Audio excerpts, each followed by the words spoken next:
రెండవది స్ఫటికలింగం నిర్గుణ స్వరూపం. స్ఫటికలింగం దగ్గరికి వెళ్ళి కూర్చుని దానికి జరుగుతున్నటువంటి అర్చన చూసినా, దానికి జరుగుతున్న అభిషేకం చూసినా అసలు పరబ్రహ్మము యొక్క స్వరూపము అవగతమవుతుంది అన్నారు.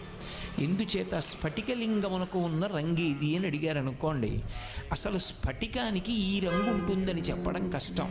అది తెల్లగా ఉంటుంది.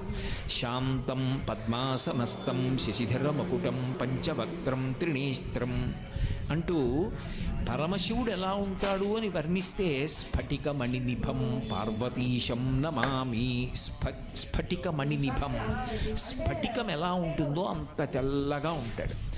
ఇప్పుడు స్ఫటికలింగం తెల్లగా ఉన్నదాని దగ్గరికి తీసుకెళ్ళి మీరు ఒక ఎర్ర పువ్వు ఇలా ఉంచారనుకోండి, స్ఫటికలింగం అంతా కూడా ఎర్రగా అవుతుంది.